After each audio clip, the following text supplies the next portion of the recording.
This is the X-Zone Broadcast Network, broadcasting worldwide on broadcast affiliates and satellite program providers, including CNN Broadcast Network, Sirius Satellite Network, Star Media, Good News Radio Network, Angel Broadcast Network, Wiki Broadcast Network, and WPBN TV. For more information on the X-Zone Broadcast Network, visit us at www.xzbn.net.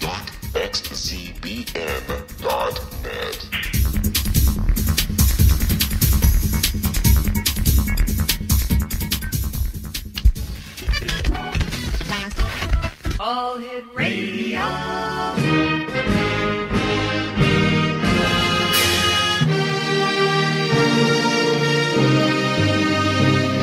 Welcome to the X-Zone, a place where fact is fiction and fiction is reality. Now, here's your host, Rob McConnell.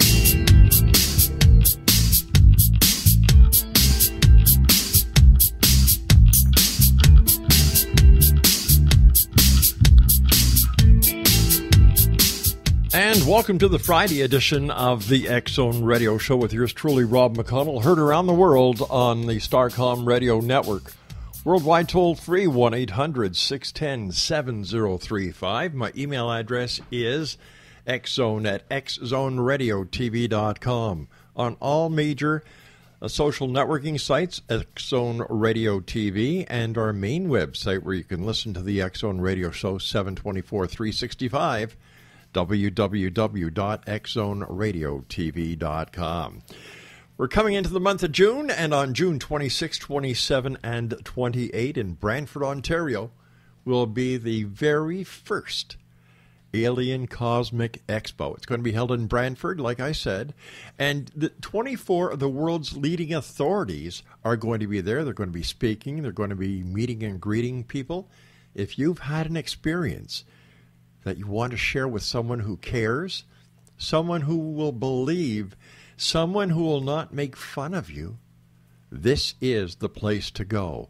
The Alien Cosmic Expo, June 26, 27, 28 in Brantford, Ontario. All the information you need about this great event can be found on their website at www.aliencosmicexpo.com. In fact, my guest this very first hour for Friday, May 29th, 2015, is the Right Honourable Paul HELLYER.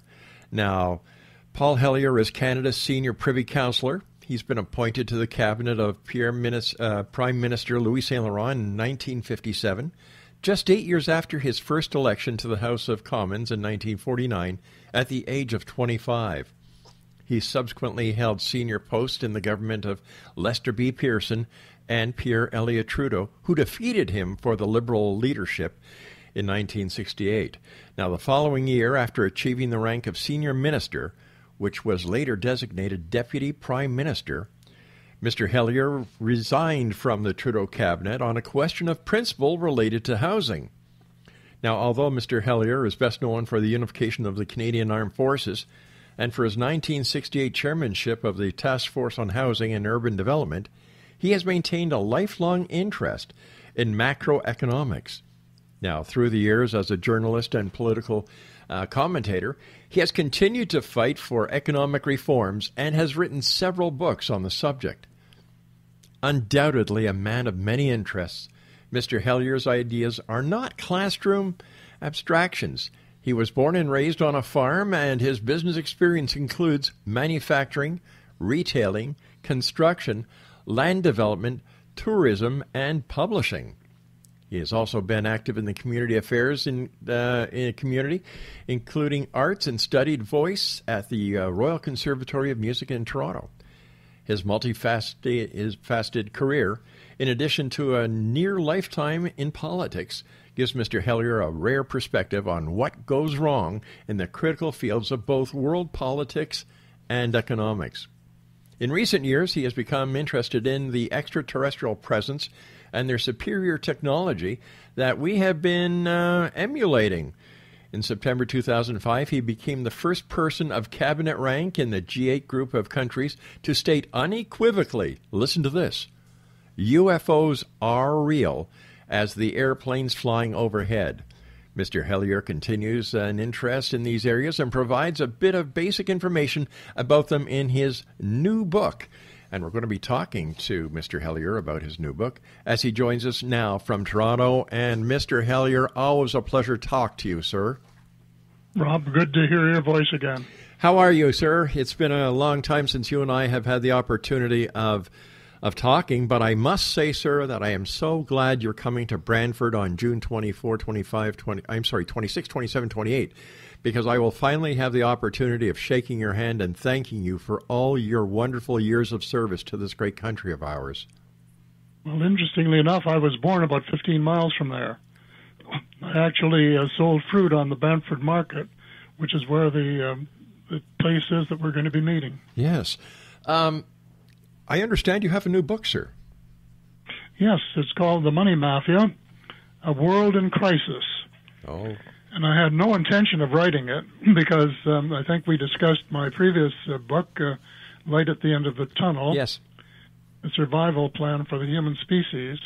And I really thought that was my magnus opum, as they say, and that I had nothing more to say. Well, then various things happened. I was part of a group that were assembled for a citizens' disclosure hearing in Washington 2 years ago this month, and it was such an illuminating thing in the sense that we had 6 former Congress people there, and they were acting as if they were an actual congressional committee. Mm-hmm. And we gave testimony for 5 days. That took us 5 days to persuade all 6 of them that UFOs were real and that the ET technology was real and that the U.S.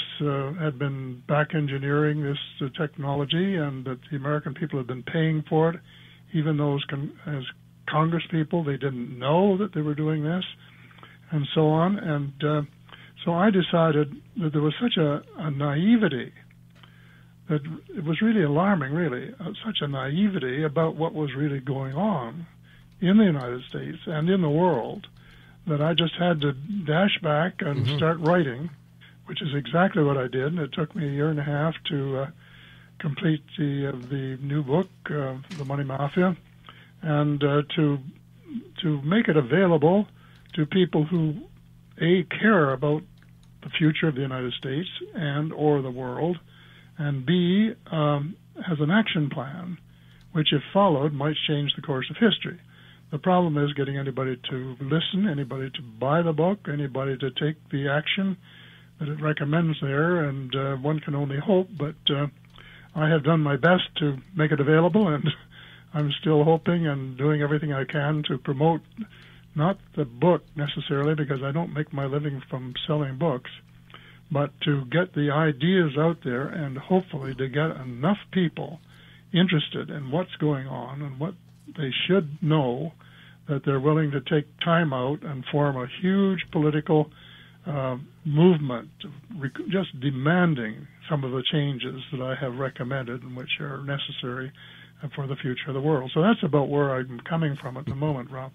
Mr. HELLYER, when you look at the state of the world, we have China that is building islands in territory 600 miles off its coast in international waters, threatening overflying military flights from the United States who are doing a reconnaissance mission to find out what the Chinese are up to. When you see what is happening with the government or lack of government in North Korea, we've got what's going on with ISIS. We have what's going on throughout the Middle East. As a man who has given so much of his life to politics, to bringing peace, where did we go wrong, sir? Growing up as a child in Canada, I cannot remember for the life of me these type of problems. No, and they didn't exist then. It's all relatively new. Well, some of them are. The one problem that I've been most interested in for a long, long period of time that's worth talking about is the banking cartel.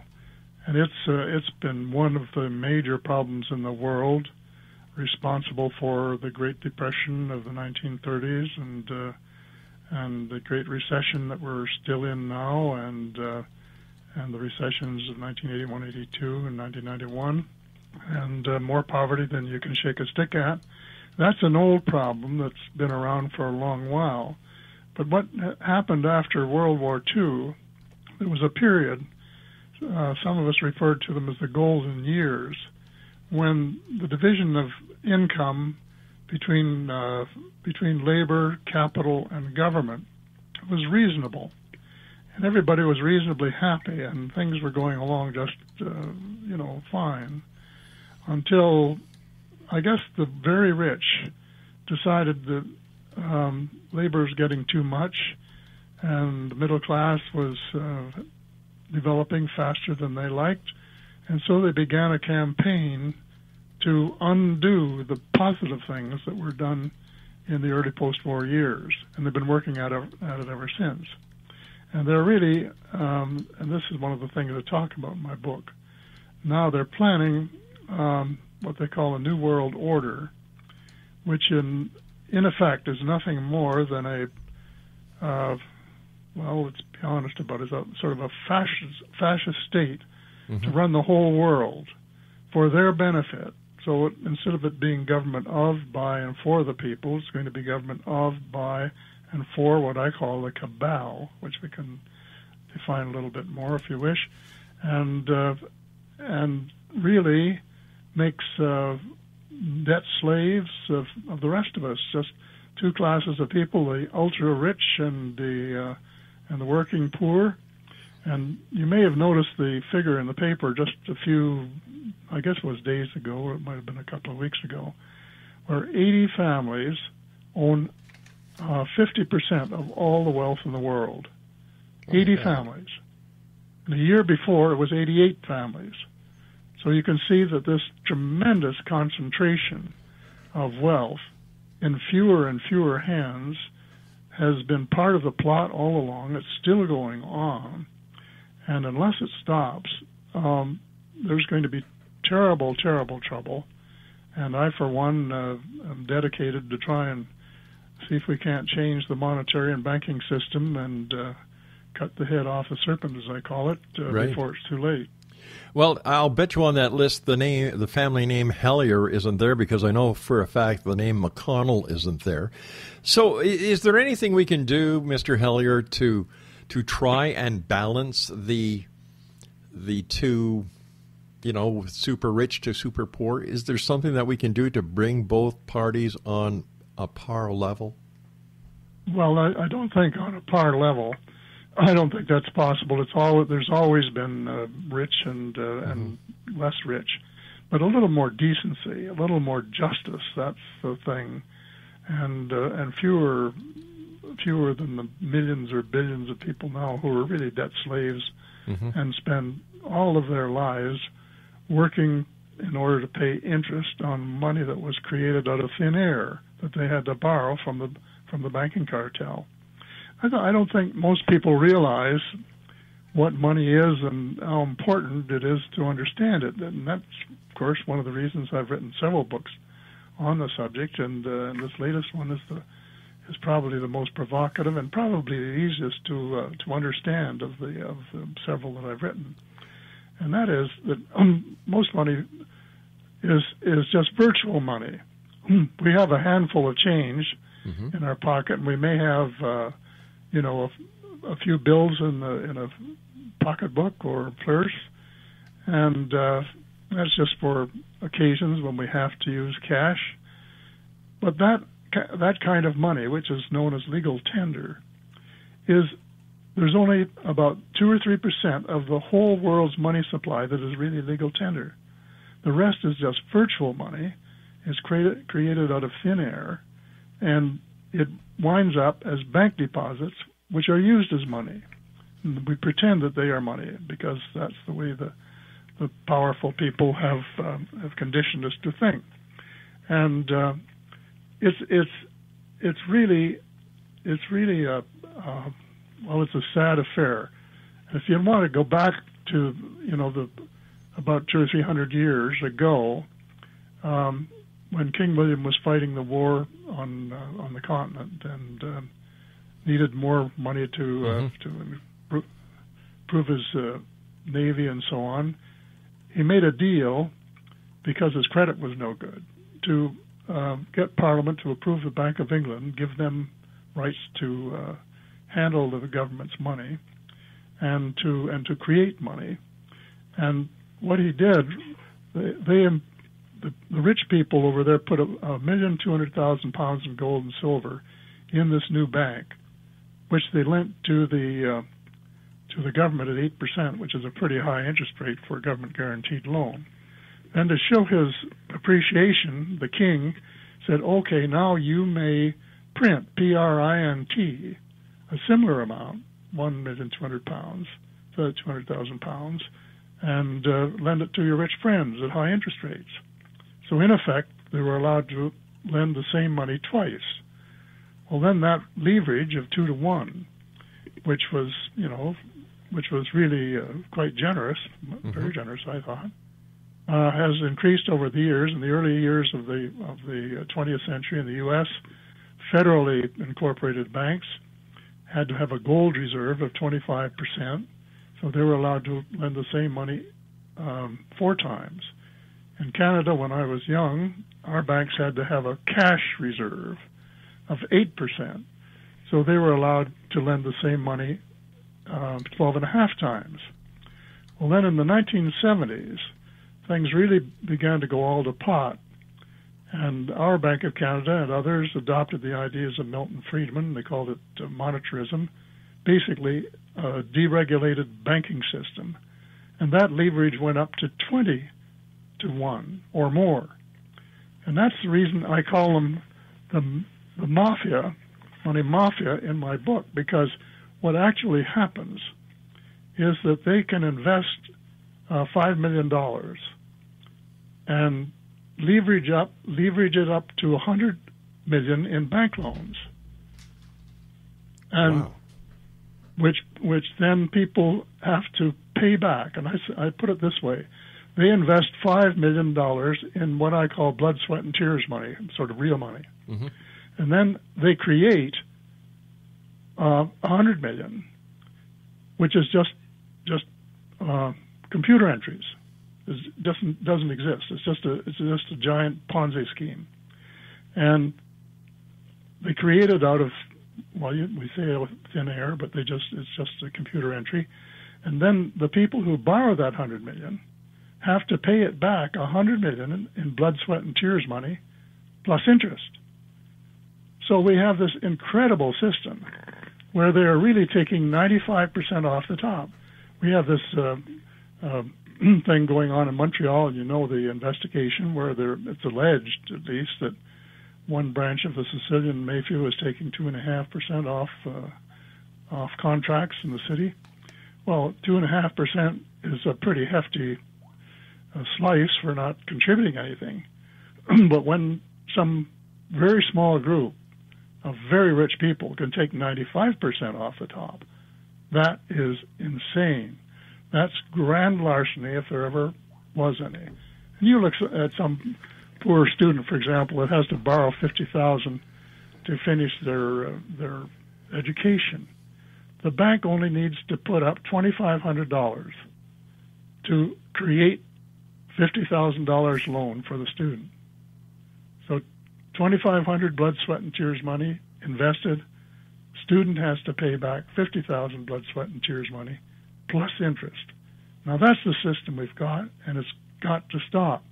And what we have to do is we have to learn from the Canadian experience from 1939 to 1974, when the Bank of Canada created near zero cost money for the Government of Canada, and in effect we shared the money creation system between the government and the privately owned banks.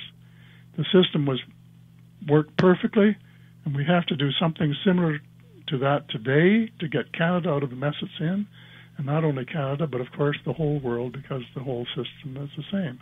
And we can no longer allow this handful of people, I don't know, a very, very, very small number of people, to to take, to rake in everything, to buy up the assets of the world for 5 cents on the dollar. That's what they're doing. 5 cents on the dollar. We can't allow that to happen anymore. We have to change the system and have government start to create part of the money.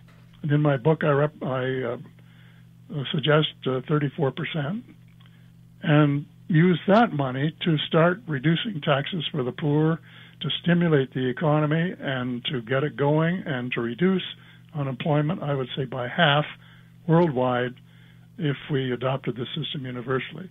So there is a solution, and that's where it's got to start. There are a lot of other things, but the most important one, the most urgent one, is to get the money system under control and get governments involved, because we, the people, own the patent to create money. Banks don't have any rights. They just have licenses, that's all, and it's just granted by Parliament or Congress or whoever. And we have the power, but we don't use it. Our governments just sit on their benches, or whatever you want to call it, right, and let the bankers take us to the cleaners, while we cut back on research and on scientific development, and on all sorts of things. And we have 1 million unemployed young people in Canada, for example, and there are millions and millions of unemployed people all around the world, and none of it necessary. So that's where that's target number one before we get off onto some of the other things. Mr. Hellyer, what is your opinion, sir, on the fact that it seems that no one is doing anything to promote the development of alternative energy? The price of gas in both Canada and the United States and other parts of the world is going up.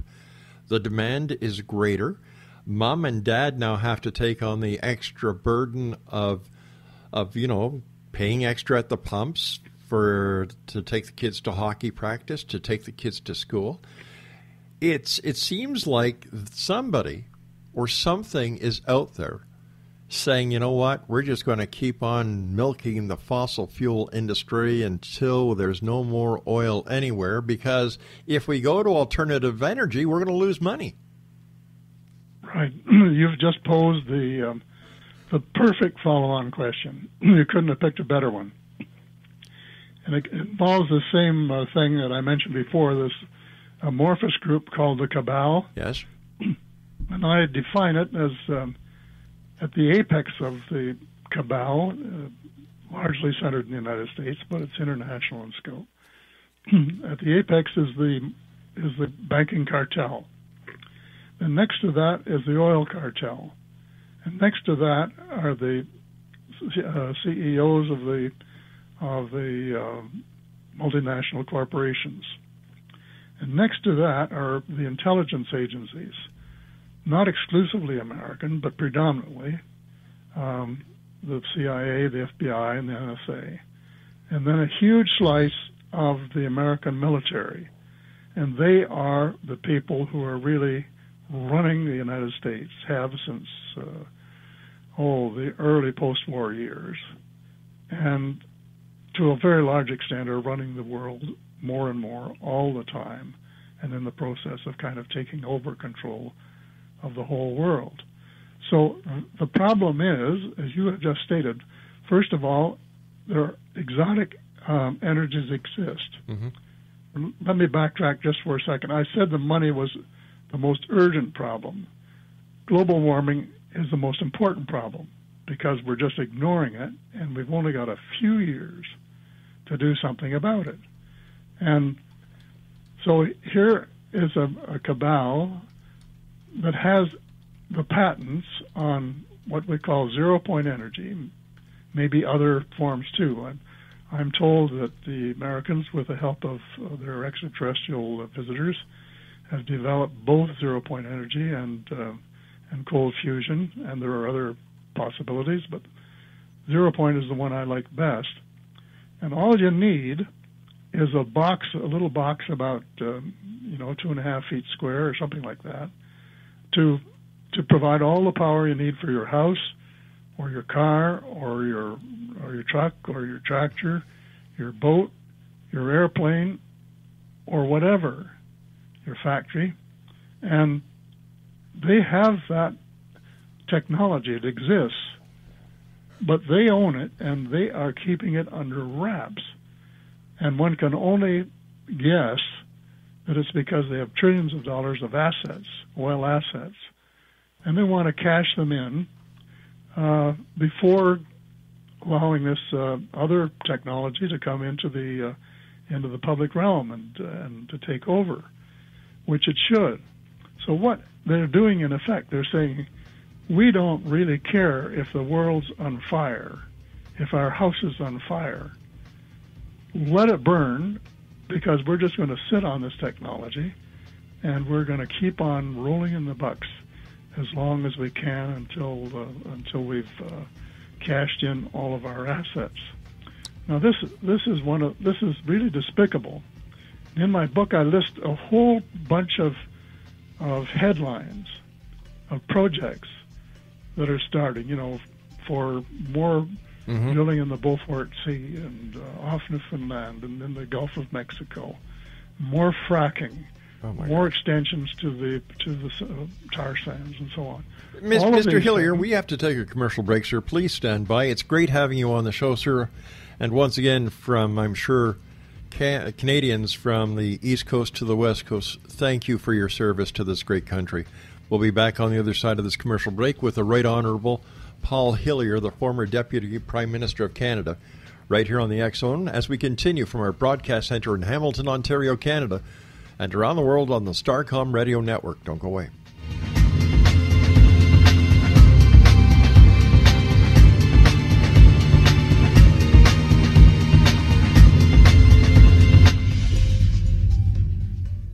The Alien Cosmic Expo will be held in Brantford, Ontario, June 26, 27, 28, and will feature 24 internationally acclaimed experts and researchers of UFOs, crop circles, alien abductions, and much more in this 3-day 2015 summer Canadian event. Experts in the field of extraterrestrials and alien encounters, out-of-body experiences, past life regression, soul reading, psychic, and mediumship will all be presented with professionalism, integrity, and credibility, making the Alien Cosmic Expo the largest event of its kind in Canada for 2015. The exhibitor hall will feature a spectacular lineup of gifted mediums, psychics, astrologers, channelers, aura photography, healers, as well as books, DVDs, alternative health products, crystals, jewelry, and much more, completing the venue with something for everyone. For all information and to purchase your tickets for the Alien Cosmic Expo, go to www.aliencosmicexpo.com. That's www.aliencosmicexpo.com.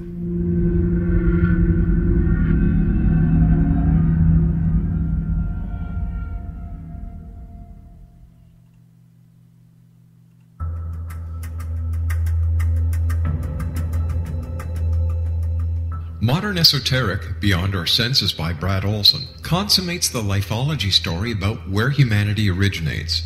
It is the lost continents, the primitive wisdom, the mythos of creation, and the rethinking of ancient history as we are taught in academia. There is much more to the story than what we have been told. As this is the first book in the Esoteric series, Modern Esoteric starts at the beginning of time and accelerates up to this modern age. Future Esoteric is book 2 in the series and takes a forward-looking position ahead of today with an open and honest examination of the ET issue and various unexplained phenomena. To discover the writings of author Brad Olson, visit www.bradolson.com. That's www.bradolson.com.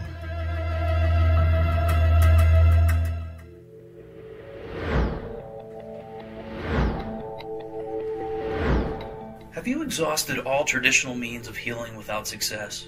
Are you experiencing communications through ghosts, angels, or even extraterrestrials and want to validate these experiences? Or would you simply like to speak with someone who can help you find your life's purpose? I'm Dr. Joseph Mara, and I'm offering my services to humanity at this time through consultations. These consultations include angel card readings, guided meditations, life coaching, and energy healing. If you desire clarity of what may appear to be unexplainable phenomenon, then contact me through my website at aguidinglight, spelled lite.com, to schedule your consultation today. Until then, I offer you love, light, and laughter.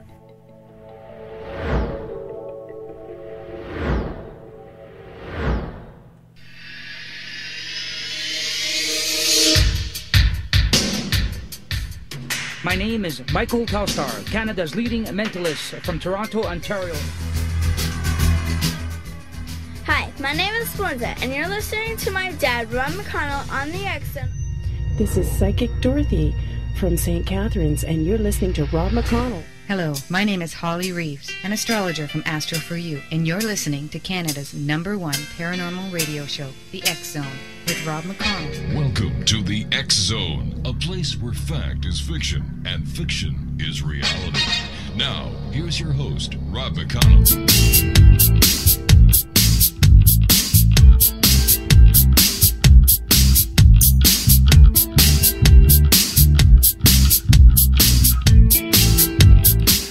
Explanation: the Right Honorable Paul HELLYER is my very special guest this hour.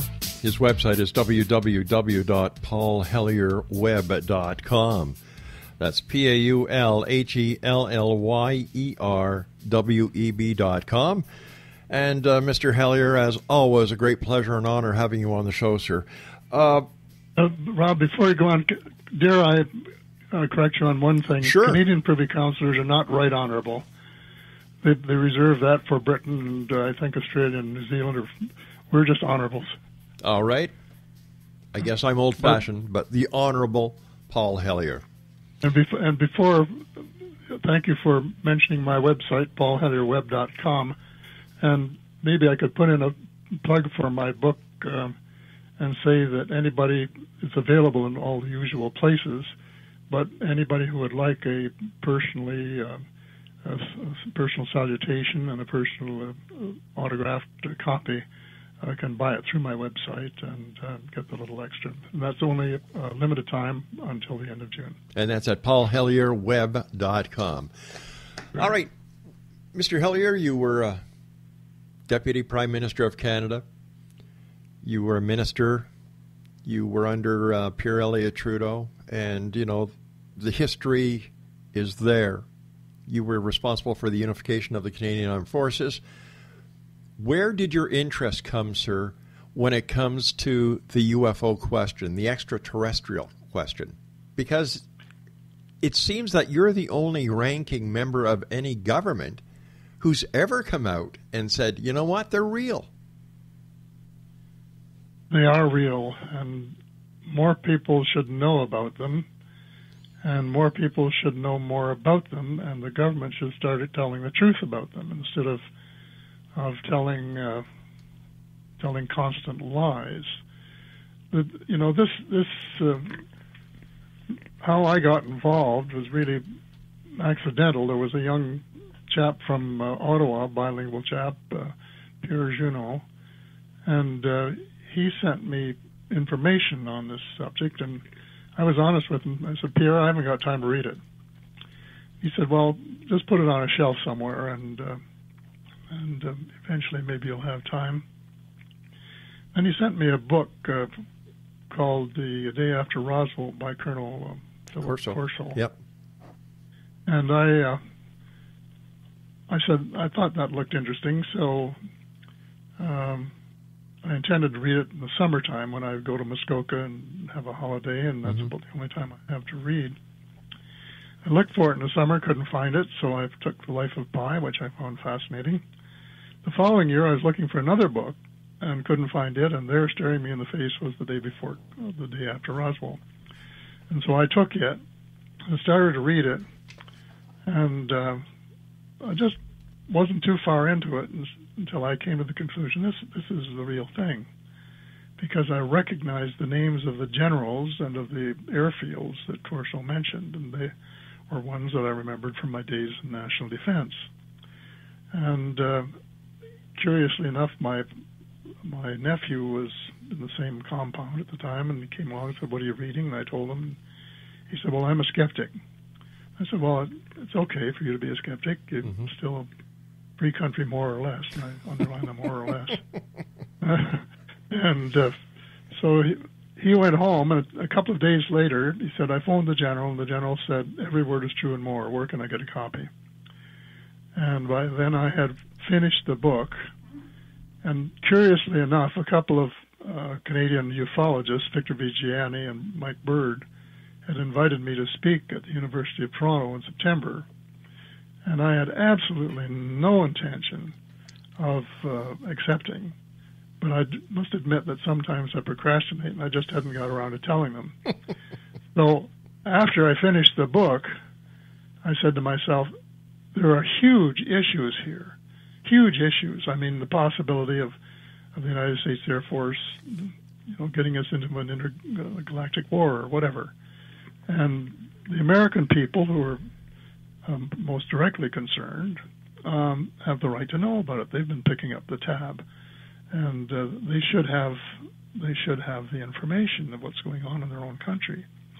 And so it was at that point that I said, I have a responsibility to people everywhere to get this out into the public domain.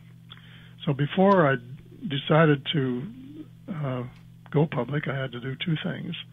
I've got the general's number from my nephew because I had met him actually at an air exhibit one day, and so I phoned him, and before I could even say hello, how are you, he said every word is true and more. And then he went on to say that there had been face-to-face meetings between United States officials and extraterrestrials from other star systems. And so with that assurance, I was prepared to go, but it just happened. I was getting married a week from the day of the symposium, and so I had to phone my bride, who was the widow of my very best friend ever, and the three of them and my late wife had been a foursome for many years, 25 years, I guess. And so when my wife died and we were the only two left, I'd asked her if she would marry me, and she said yes. So I phoned her, and she was not really wildly enthusiastic about me doing it, but said okay. I said it'll just be a one-off, and I didn't really know that I wasn't telling. Well, it wasn't. My crystal ball wasn't working very well that day. So I went and said that UFOs are as real as the airplanes flying over your head, because I knew it to be true, and I thought the public had the right to know. Well, of course, once I had said that, then information started coming in from all over the world, documents, some classified, some unclassified, one book after another, and I can't tell you how many books I read, but literally dozens over a period over the last 10 years, and I was briefed by some of the best ufologists in North America and Canada, the United States, and one from Britain and others, and so I've had the chance to sort of grow into the situation. But coming back to this truth business, the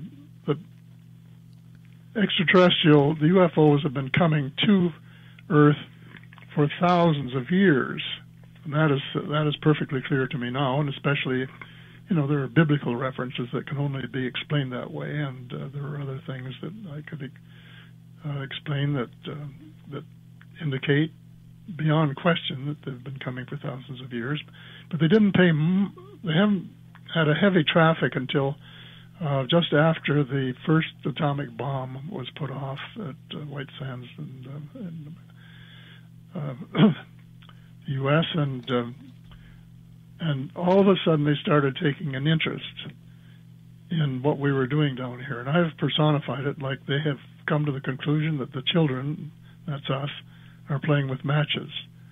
And we now have what we've never had before, and that is the ability to destroy our planet and to make it uninhabitable for the human species. And it could happen. Well, the day when the Americans really got excited about what was going on, sort of dates from Roswell in July of 1947. Mm-hmm. There were actually 2 crashes there the same day, but they weren't discovered on the same day. And what happened with the one that was first made public, and the only one for a while, was that the base commander at the Roswell Army Air Base, as it was then, put out a press release through his press officer saying that they had recovered a disc. And that was carried in the local papers. But then his boss, Brigadier General Roger Ramey, a few hours later put out another press release and said, no, it wasn't a disc. It was a Raman target apparatus held aloft by neoprene balloons.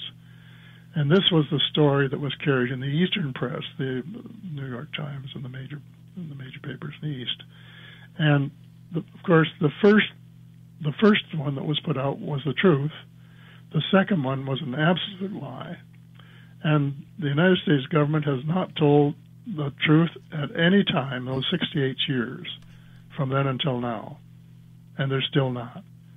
And they're just absolutely flummoxing us. And they're worse than that. They're still putting out disinformation and misinformation. And it just will not do, as far as I'm concerned, because there's too much involved. There's too much at stake. How many trillions have been spent on back engineering the technology? What do they plan to do with it? Is it being used positively and constructively, or are there negative plans that might have a very serious negative consequence for the human species? These are all things that we should be talking about and should know about. And that's one of the reasons that, to give Alien Causes Make Expo a plug, there's going to be a lot of the people there that know a lot about various aspects of these things that the government is keeping secret. The U.S. government, Canadian government, the Russian government, the Chinese government, but the U.S. sort of is the lead outfit in this show, and until they start telling the truth, I don't know whether the others will or not.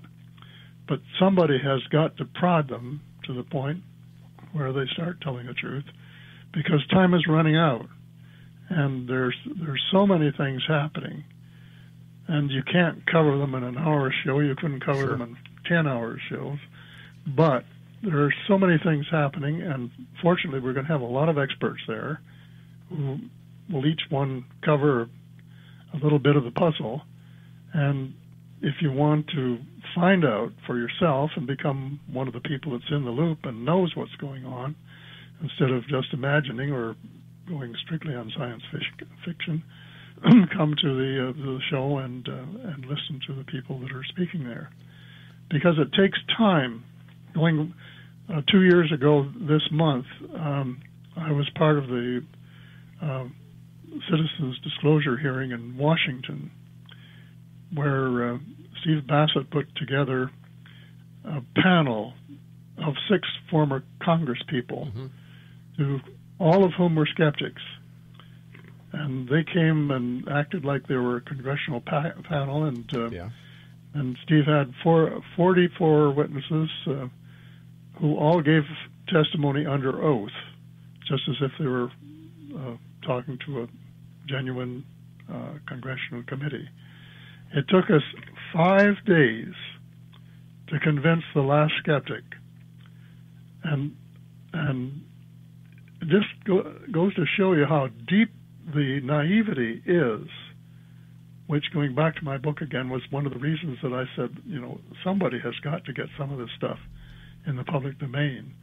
I was the last speaker that day, and I only answered a couple of questions for the chair, who happened to be the holdout, and he wanted to know where some of the places were that the star visitors came from, so I gave him 4 or 5 from my earlier book, Light at the End of the Tunnel, and then went on to discuss the cabal and who was running the United States a bit. And that little 22-minute clip went viral because there was such a thirst for more knowledge on this subject. The thirst is still there, and we've just got to try and quench some of it by getting more information out. And but it's starting. Yeah. I was on a cross-country tour recently where we actually got 4 or 5 articles in the mainline press. Mm-hmm. Believe me, that was a breakthrough. Let me ask you something, sir. Let me ask you something. No. 1963, you became the Minister of Defense under Prime Minister Lester B. Pearson. Am I correct? Correct, yes. As in your tenure as Minister of Defense, were you ever briefed by the high-ranking members of the Canadian military or the Canadian Armed Forces that there was UFO activity over Canada? Not briefed. No, I had sightings reports, so I knew that they were flying over Canada. Were these I assumed that they were these reports military reports or civilian reports? they were collected by the military and handed to me as a report, and about 80% of the sightings were judged to be natural phenomena, and the other 15 or 20% were genuinely unknown. And that's about the same percentage that the British had. Nick Pope was one of the first people I talked to after I went public 10 years ago, and he was in charge of the UFO desk at the Department of Defense in the UK, and he said it was a very similar proportion that they had that we had. But I was too busy, as you said, to unifying the Canadian Armed Forces to really be concerned about that subject at that time. About all I really did during that period was to dedicate the world's first flying saucer landing pad at a little bilingual town in northern Alberta called St. Paul's. Right. And it's still standing as sort of a welcoming mat for anybody that would be interested. I personally, if I were a saucer pilot, wouldn't want to land on it, but it's a good thing to have for welcoming those that come in peace and cooperation. Sitting back these years later, sir, looking at the days when you were Minister of Defense, does it not boggle your imagination that if these UFOs were so active and if the United States did have this information, that you as the Minister of Defense for Canada were not made aware of this? What does this tell us about the communication between the United States and Canada? It tells you just how tightly the secrets are held. And there are people on the inside, and they work on a need to know. Mm-hmm. And it may surprise you that not even the President of the United States knows everything that's going on. And this goes right back to the early days. General Eisenhower was concerned about what was going on in Areas 51 and S4 and in Nevada, and they wouldn't tell him. The alternate government, the cabal, as I call it, wouldn't tell him. And he had to threaten to send in the First Army to get permission to send 4 of his buddies that he could trust to go in and find out what was going on and to report to him. And what they reported, because there was one of them, a deathbed repentance recently, 2 years ago, who made this YouTube that was shown at the press conference. And they reported, of course, that what was going on was the back engineering of the crashed vehicles from Roswell. Wow! But that is I think probably the last direct exposure of anyone going out there and finding out exactly what's going on, because they just assume that the president needs so much briefing, but enough to sort of keep him from being too upset, but not enough to know what they're really up to. And it's a very closed circle, and it applies in the military too. There was a naval chief of intelligence, and someone I met as a result of my getting involved was an Apollo astronaut, Edgar Mitchell, and he came up to Toronto and was lecturing here, and he came and had dinner with us, and he knew this chief of intelligence, and he asked him about this subject, and the guy knew nothing about it. And when Edgar told him a little bit about it, he was infuriated and went to somebody a little higher up and said, "I demand to know," and was told, "Sir, you don't need to know." And that's the way the system works. I have a quick question for you here from one of our listeners in Orlando, Florida. They sent it to me via Skype. The question is, why does he believe alien technology might solve our climate problems? Well, I didn't call it alien technology. It's technology that was developed by the United States forces, and I say probably almost certainly in cooperation with the aliens.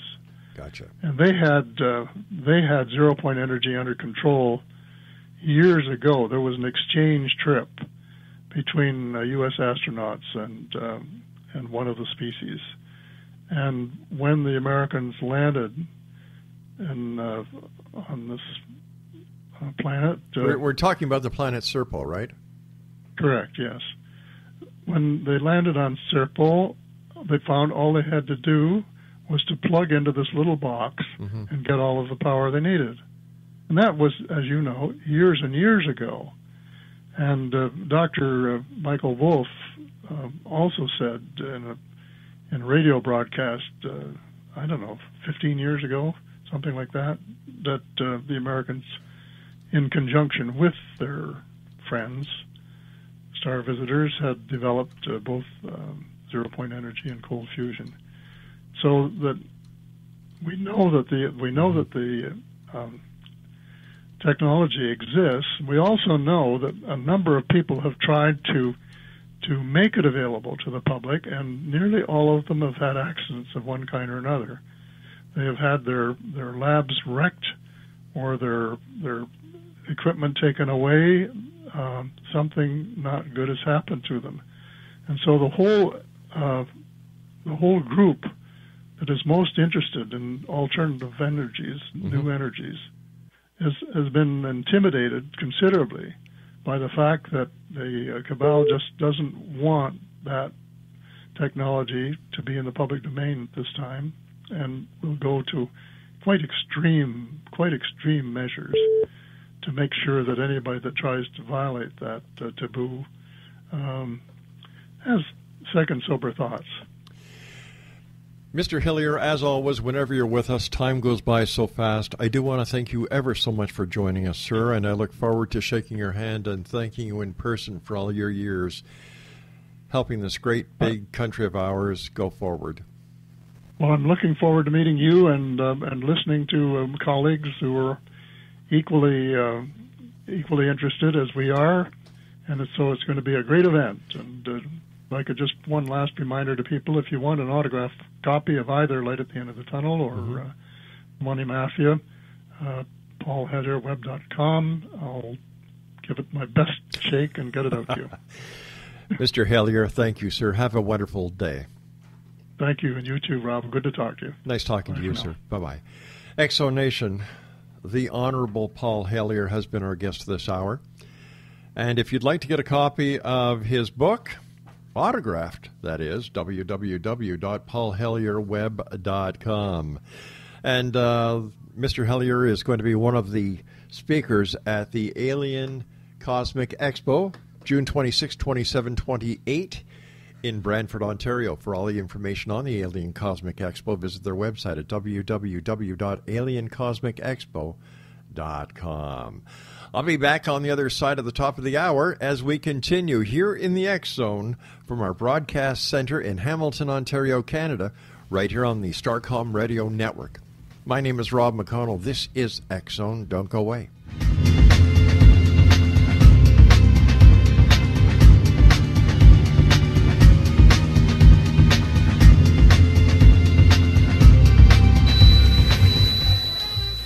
not a star.